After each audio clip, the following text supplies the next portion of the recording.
Hello students, कैसे हैं आप लोग। स्वागत है एक बार फिर से आपके अपने YouTube channel AK IT solution में। तो स्टूडेंट्स, आज की जो वीडियो हमारी है ये एक खास वीडियो होने वाली है स्टूडेंटों के क्वेरी के ऊपर। तो बहुत सारे स्टूडेंट्स ने अपना पेपर दिया हुआ है, चारों पेपर, पहला, दूसरा और तीसरा, चौथा, जिसमें उन्होंने क्वेरी की हुई है। कई सारे स्टूडेंट्स की क्वेरी थी कि सर मेरा इतना नंबर आया है, मैं पास हूँ या फेल हूँ, मुझे फिर से एग्ज़ाम देना है कि नहीं देना है। कई सारे बच्चों ने क्वेरी की है, कुछ ने कमेंट किया हुआ है, कुछ ने व्हाट्सएप पे मैसेज भेजा था और कुछ बच्चों ने टेलीग्राम पे हमको मैसेज भेजा था। तो उनमें से कुछ बच्चों की क्वेरी जो है मैं आपको यहाँ पे स्क्रीनशॉट लगा रहा हूँ और साथ ही साथ मैं आपको यहाँ पे पढ़ के सुना भी रहा हूँ।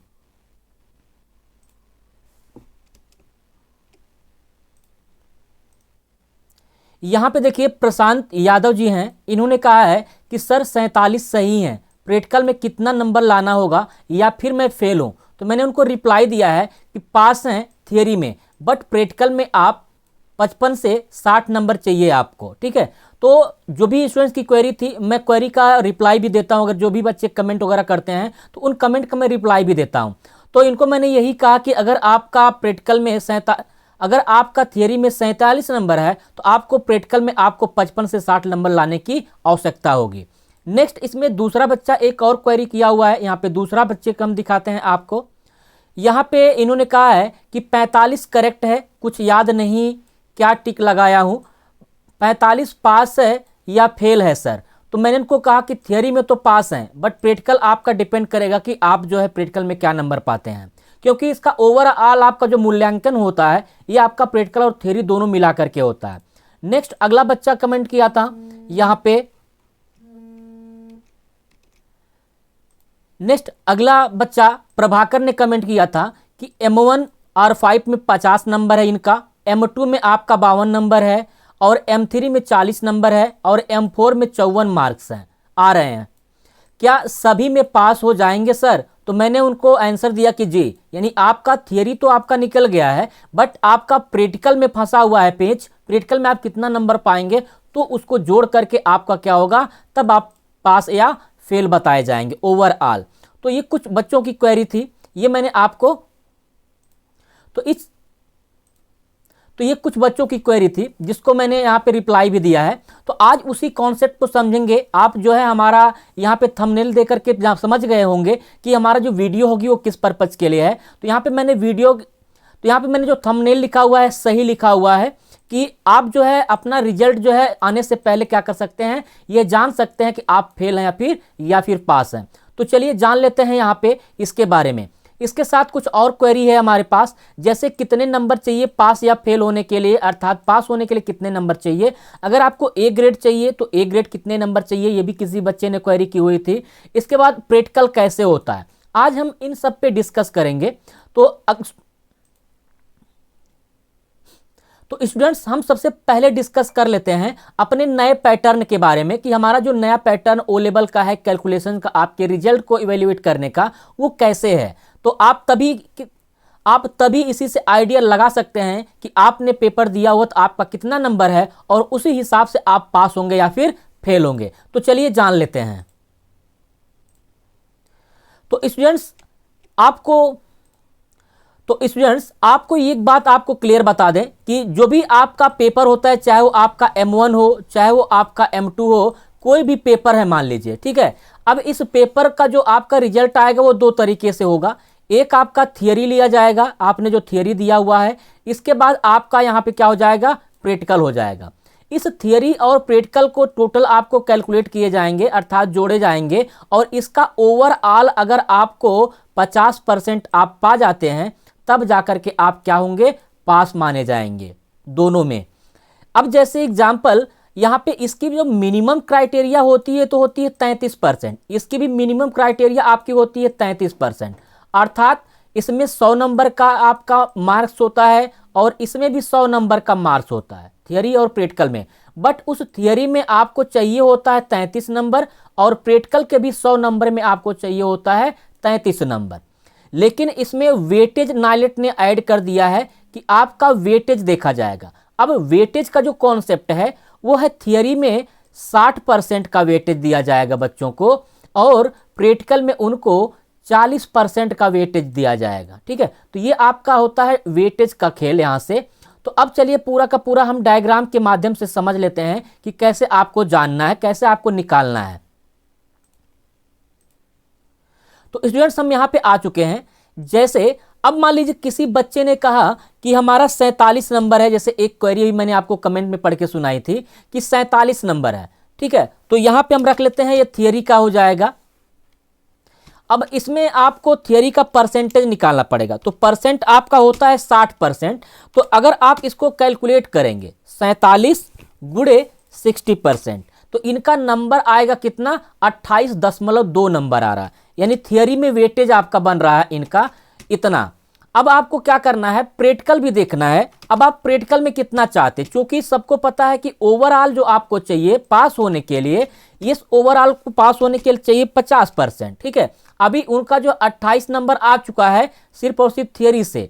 अब प्रैक्टिकल उनको चाहिए, तो प्रैक्टिकल में उनको कितना मिलना चाहिए। तो प्रैक्टिकल में आपको पता है कि 28 है, 22 अगर वो पा जाएंगे 40% का यहाँ पे निकाल करके, क्योंकि 40% इसका वेटेज होता है। तो 40% अगर आप निकालेंगे, मैं यहाँ पे अगर 55 रखता हूँ, ठीक है, यहाँ पे मैंने 55 रख दिया। अब इसको 55 से मल्टीप्लाई करते हैं, यहाँ पे 55 गुणे 40%, कितना आया, 22%। यानी अब आपका जो होगा यहाँ पे अगर आप इसको जोड़ दें दोनों को, यहाँ से मैं दोनों को क्या कर रहा हूँ, जोड़ दे रहा हूँ, तो अब देखिए इनको मिला है 50%।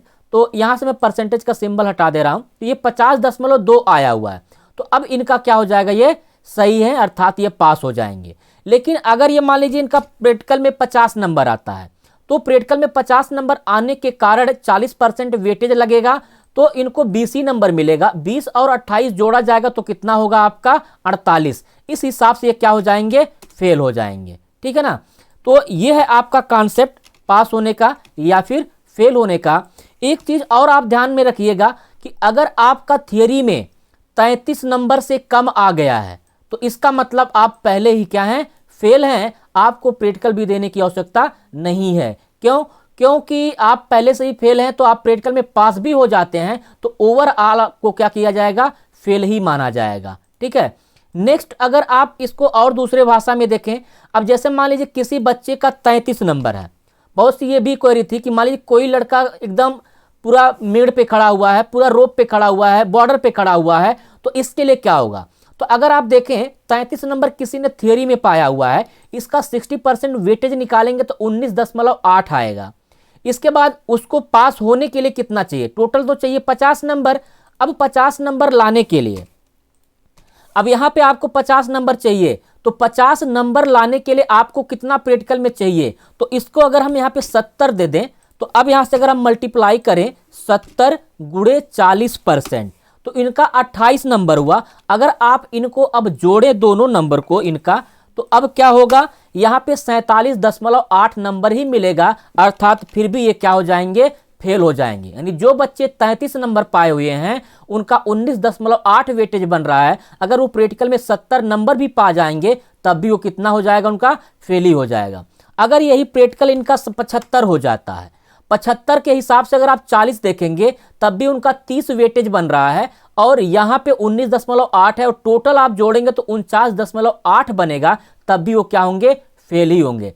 तो इसके लिए उनको अगर यहाँ पे 76 नंबर मिल जाएगा, ठीक है, देखिए जैसे मैंने 76 नंबर यहाँ पे किया तो 30.4 का वेटेज बन गया 40% के हिसाब से। अब 19.8 पहले था और 30.4 पहले आ गया है प्रैक्टिकल में, तो आपका हो जाएगा 50.2, इसलिए आप क्या हो जाएंगे, पास हो जाएंगे। तो ये आपका ओवरऑल क्या हो गया है, कॉन्सेप्ट मैंने आपको समझा दिया है कि कैसे आपको फेल और पास होना होता है, कैसे आपके जो मार्क्स होते हैं वो आपको कैलकुलेट किए जाते हैं, और आप खुद से अपना मूल्यांकन कर सकते हैं कि जितना आपने कैलकुलेशन किया हुआ होगा, जितना आपने पेपर में दिया हुआ होगा, विकल्प लगाया हुआ होगा, उसी हिसाब से आपका क्या होगा, मार्क्स जनरेट होंगे, और प्रैक्टिकल में उसी हिसाब से आपको क्या करनी होगी, तैयारी करनी होगी। नेक्स्ट दूसरा अगर कॉन्सेप्ट हम समझे कि जैसे मान लीजिए किसी स्टूडेंट्स का थियरी में 70 नंबर है, तो थियरी में 70 नंबर अगर उसने कर दिया तो 60% के अगर वेटेज आप निकालेंगे तो 42 मिलेगा। 42 मिलेगा तो इसका मतलब क्या होगा कि उसको 50 चाहिए। 50 चाहिए का मतलब क्या होगा कि 8 चाहिए ही सिर्फ और सिर्फ।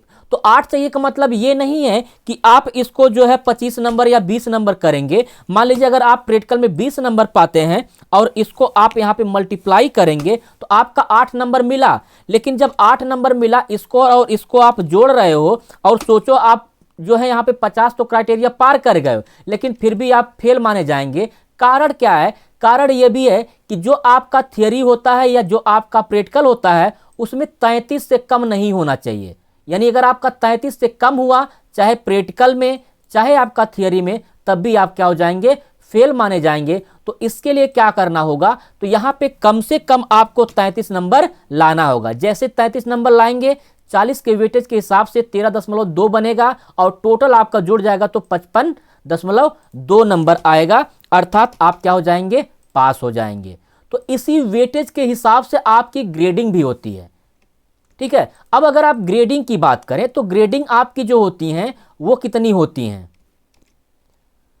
यहां पे अगर आप देखें तो अगर किसी स्टूडेंट का परसेंट एरिया जो है 50 से कम आता है तो वो फेल हो जाता है, अर्थात एफ ग्रेड मिलता है। अब ये जो परसेंट का एरिया है क्राइटेरिया, ये आपका थियरी प्लस प्रैक्टिकल का मिला करके जो भी मैंने आपको जोड़ के दिखाया था टोटल, वो टोटल जोड़ करके है। 50 से कम आएगा तो फेल है, 50 से लेकर के 54 तक होना चाहिए, अर्थात 55 से कम होना चाहिए, 54 तक मान लीजिए। अगर इतना आता है तो आप डी ग्रेड पाएंगे। अगर आपका 55 से लेकर के 64 तक आता है तो आपका सी ग्रेड आ जाएगा, और अगर आपका 65 से लेकर के 74 तक आता है तो आप बी ग्रेड पाते हैं। अगर आप 75 से लेकर के 85 तक आते हैं तो आपको ए ग्रेड मिलेगा। अगर आप 85 से ऊपर जाते हैं तब जाकर के आपको एस ग्रेड मिलता है।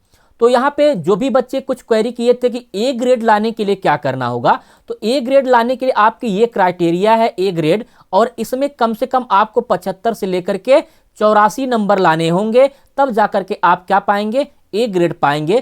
थियरी और प्रैक्टिकल दोनों का वेटेज निकालने के बाद आपका 75 से लेकर के 84 के बीच में होना चाहिए।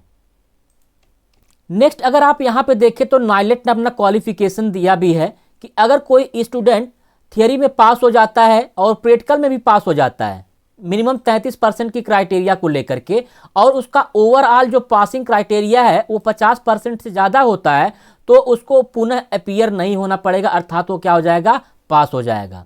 उसी तरीके से उन्होंने कहा दूसरे पॉइंट में कि अगर थियरी में पास हो जाता है और प्रैक्टिकल में भी पास हो जाता है, यानी 33 से ज़्यादा नंबर आते हैं, लेकिन उनका जो ओवरऑल क्राइटेरिया होगा वो 50 पार नहीं कर पाता है, तो इसलिए वो क्या हो जाएंगे?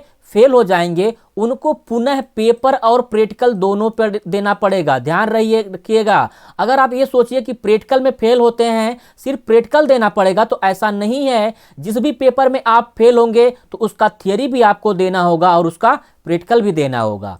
नेक्स्ट अगर उसी तरीके से इन्होंने कहा कि कोई बच्चा थियरी में पास होता है और प्रैक्टिकल में फेल हो जाता है तो ओवरऑल ये फेल ही माना जाएगा।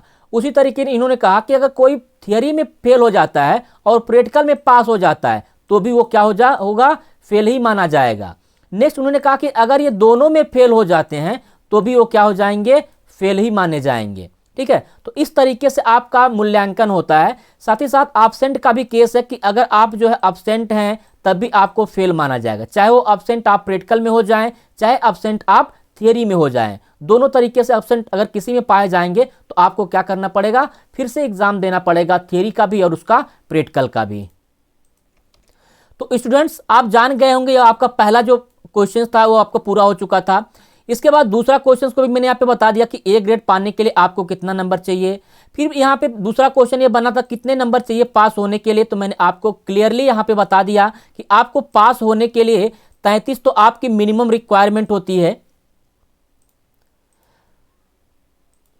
33 तो आपकी मिनिमम रिक्वायरमेंट होती है, लेकिन ये 33 आपकी थियरी भी है और यही 33 आपकी प्रैक्टिकल भी है। लेकिन अगर आप 33 के भरोसे रहोगे कि हमारा जो है 35 नंबर इसमें भी है 35 नंबर इसमें भी आ गया तो हम पास हो जाएंगे, पास नहीं होंगे, आप यहीं पे फेल हो जाएंगे, क्योंकि आपका ओवरऑल जो वेटेज बनेगा वो 50 से कम बनेगा। जैसे ही 50 से कम बनेगा तो आप क्या हो जाएंगे?